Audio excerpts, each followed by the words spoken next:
मान लीजिए आपके सामने एक भूखा इंसान बैठा है और आपके पास है पूरा ब्रेड का पैकेट। अगर आप चाहें तो वो ब्रेड का पैकेट उस इंसान को दे सकते हैं, इससे उसकी भूख मिट सकती है और उसके बाद tata bye bye thank you. लेकिन आप क्या करते हैं, उस इंसान को पूरा ब्रेड का पैकेट एक बार में नहीं देते। आप पहले उसे एक ब्रेड देते हैं, इसके बाद वो इंसान आपके पीछे पीछे आता है, आप उसको फिर एक ब्रेड और देते हैं और फिर वो इंसान आपके पीछे और ज़्यादा आता है। देखिए, ऐसा ही रिलेशनशिप में होता है। क्या कभी किसी ने आपको इतना टेंशन दिया है कि आप उसे भूल ही ना पाए, लेकिन इतना कम दिया कि वो आपका हो भी ना पाए। कभी अचानक हाय, कभी मिडनाइट में मिस यू, कभी इंस्टाग्राम स्टोरी पर लाइक, कभी बर्थडे विश और फिर 10-15 दिन का कंप्लीट साइलेंस और फिर एक अचानक मैसेज, मुझे तुम्हारी याद आ गई, और फिर से दिमाग उसी इंसान के बारे में सोचना शुरू कर देता है। अगर आपके साथ भी ऐसा ही हुआ है तो हो सकता है ये प्यार नहीं है, ये ब्रेड क्रम्बिंग था। लेकिन सवाल ये है कि आखिर लोग ब्रेड क्रम्बिंग करते क्यों हैं, और उससे भी बड़ा सवाल, हम बार बार इसका शिकार क्यों बन जाते हैं। तो देखिए, सबसे पहले समझते हैं कि ब्रेड क्रम्बिंग होती क्या है। ब्रेड क्रम्बिंग का मतलब है किसी इंसान को इतना अटेंशन देना कि वो आपको छोड़कर ना जाए, लेकिन इतना भी नहीं कि रिलेशनशिप आगे बढ़े। मतलब ना पूरा हाँ, ना पूरा ना, मतलब उस इंसान को बीच में लटकाए रखना। जैसे उस भूखे इंसान के सामने पूरा खाना रखने की बजाय आपने उसे ब्रेड के छोटे छोटे टुकड़े दिए ताकि वो आपके पीछे चलता रहे। यहीं से इस बिहेवियर का नाम आया ब्रेड क्रम्बिंग। एक एग्जाम्पल लेते हैं। मान लीजिए कोई लड़का या लड़की रोज बात करते हैं, फिर अचानक डिस्टेंस आ गई है। अब वो महीनों तक प्रॉपरली बात नहीं करते, लेकिन जैसे ही लड़की को लगता है कि लड़का मूव ऑन कर रहा है, तो फिर एक अचानक मैसेज आता है, हाय कैसे हो, और लड़का रिप्लाई कर देता है। अभी देखिए, यहाँ पे मैं लड़की को ब्रेड क्रम्बिंग करने वाला इसलिए बता रहा हूँ क्योंकि ये ज़्यादा नेचुरल लगता है। लड़कियों के पास ऑप्शंस होते हैं और लड़के इसका शिकार होते हैं, इसमें बुरा मानने वाली कोई बात नहीं।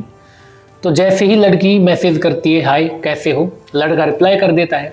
थोड़ी देर बात होती है और लड़के को लगता है कि शायद अब सब ठीक हो गया, सब पहले जैसा हो गया, लेकिन फिर अचानक से वही पैटर्न रिपीट होता है और लड़की बिल्कुल गायब। यानी कि लड़की उसको फिर से घोस्ट करके चली जाती है। देखिए, घोस्टिंग के ऊपर और अटेंशन क्यों एडिक्टिव होता है, इन दोनों ही टॉपिक के ऊपर मैंने डिटेल में वीडियो बनाया है। आप आई बटन पे क्लिक करके देख सकते हैं या फिर मैं डिस्क्रिप्शन में लिंक दे दूंगा। अब सवाल ये है कि कोई भी इंसान ऐसा करता क्यों है। देखिए, पहला रीजन है वैलिडेशन।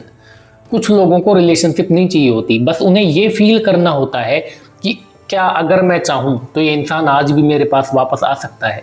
उन्हें कमिटमेंट से ज़्यादा अपनी इंपॉर्टेंस पसंद होती है, इसलिए वो समय समय पर थोड़ा अटेंशन देते हैं ताकि कनेक्शन पूरी तरह ख़त्म नहीं हो, लेकिन इतना भी नहीं देते कि वहाँ पे उस रिलेशनशिप में उनको कोई कमिटमेंट देना पड़े। इसके बाद इसका दूसरा रीज़न है बैकअप ऑप्शन। देखिए, सुनने में थोड़ा पेनफुल लगेगा, लेकिन कई बार लोग आपको प्रायोरिटी नहीं देते, वो सिर्फ आपको ऑप्शन बना कर रखते हैं। अगर उनकी करंट रिलेशनशिप नहीं चल रही तो कम से कम एक इंसान तो है ना जो अभी भी उनका इंतजार कर रहा है, इसलिए वो आपको अपनी जिंदगी से पूरी तरह जाने नहीं देते।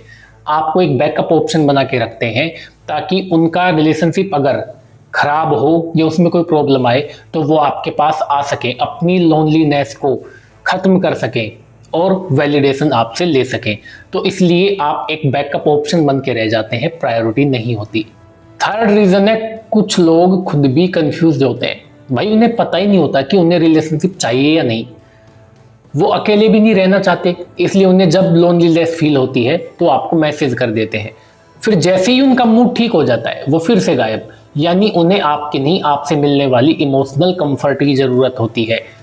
आप इमोशनली अवेलेबल हो या नहीं, वो चेक करने के लिए आपके पास आते हैं और अपनी लोनलीनेस को, अपने मूड को ठीक करने के लिए आपके पास आते हैं। लेकिन सबसे इंटरेस्टिंग साइकोलॉजी ब्रेड क्रम्बिंग करने वाले की नहीं, ब्रेड क्रम्बिंग का शिकार होने वाले की है कि आखिर क्यों लोग बार बार ब्रेड क्रम्बिंग का शिकार होते हैं। देखिए, इसका सबसे सिंपल रीज़न है, हमारा ब्रेन, ह्यूमन माइंड अनसर्टेनिटी को, अनप्रेडिक्टेबिलिटी को बहुत पावरफुल रिवॉर्ड मानता है। अगर कोई इंसान रोज आपसे बात करे, रोज आपको मैसेज करे, तो कुछ दिनों बाद वो नॉर्मल लगने लगता है। लेकिन अगर कभी कोई मैसेज करे, फिर गायब हो जाए, फिर अचानक वापस आ जाए, तो हर नोटिफिकेशन एक्साइटमेंट बन जाती है। इसलिए ब्रेड क्रम्बिंग इतनी एडिक्टिव होती है। जैसे ही उसका मैसेज आता है आप खुश हो जाते हैं, लेकिन फिर जब उसका कई दिनों तक मैसेज नहीं आता या आपकी उससे बात नहीं होती, तो आपका माइंड उसी इंसान के बारे में सोचता रहता है कि आखिर इसे क्या हो गया, ये कहाँ चला गया, क्या कर रहा है। और फिर अचानक से एक कैजुअल मैसेज या आपकी स्टोरी पे लाइक, आपको लगता है कि शायद इस इंसान को अभी भी मेरी याद आ रही है, लेकिन एक्चुअली में वो इंसान ये चेक कर रहा होता है कि क्या आप अभी भी अवेलेबल है या नहीं है। एक और एग्जांपल लेते हैं। मान लीजिए आपने किसी को 20 मैसेज किए लेकिन कोई रिप्लाई नहीं आया। आप उस पर गुस्सा करते हैं, ओवर थिंकिंग करते हैं, लेकिन अचानक रात को एक मैसेज आता है, सॉरी बिजी था। बस इतना पढ़ते ही आपका पूरा गुस्सा गायब, आप फिर से इमोशनली इन्वेस्ट हो जाते हैं। यही ब्रेड क्रम्बिंग की सबसे डेंजरस बात है कि ये रिलेशनशिप बनाती नहीं है, लेकिन उम्मीद कभी मरने भी नहीं देती। उसके सिर्फ एक रिप्लाई पर, चाहे उसने कितनी भी लेट किया हो, आपका दिमाग उस पैटर्न को भूल जाता है और आप अपने माइंड में एक्सक्यूज बनाने लगते हैं कि शायद ये सच में ही बिजी था, इसको टाइम नहीं मिला होगा, और आप अपना पूरा ध्यान वापस से उसके इसी एक रिप्लाई पर लगा देते हैं और आपकी एक्सपेक्टेशंस, आपकी उम्मीद जिंदा रहती है।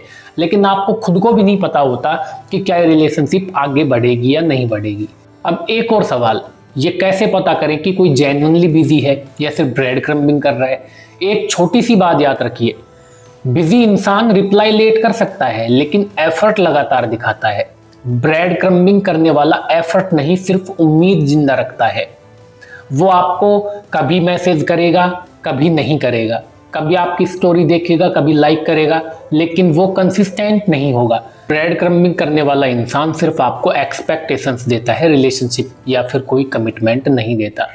उसके वर्ड्स बदलते रहते हैं लेकिन उसका पैटर्न कभी नहीं बदलता। इसलिए किसी भी इंसान को उसके मैसेज से नहीं, उसकी कंसिस्टेंसी से जज कीजिए। एक मिस यू, एक हार्ट इमोजी या सिर्फ एक लेट नाइट मैसेज इस चीज़ का प्रूफ नहीं है कि वो इंसान जेन्युइनली आपसे अटैच है या आपसे कोई रिलेशनशिप चाहता है या आपसे प्यार करता है।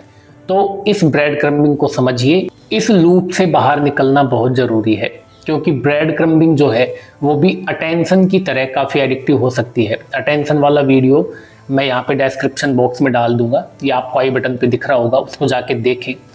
और इसके अलावा घोस्टिंग का वीडियो भी मैंने बनाया, उसको भी आप देखें ताकि आप ह्यूमन बिहेवियर एंड साइकोलॉजी को समझ पाएं रिलेशनशिप पर्सपेक्टिव से। अगर कोई इंसान सच में आपकी लाइफ में रहना चाहता है तो उसे ये इनडायरेक्ट सिग्नल्स या ब्रेड क्रम्बिंग नहीं करनी होती।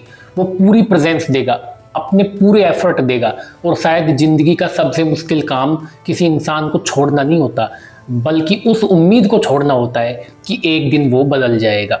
ऐसे ही वीडियोस के लिए चैनल को सब्सक्राइब करना ना भूलें। मिलते हैं किसी नेक्स्ट वीडियो में, तब तक के लिए जय हिंद, जय भारत।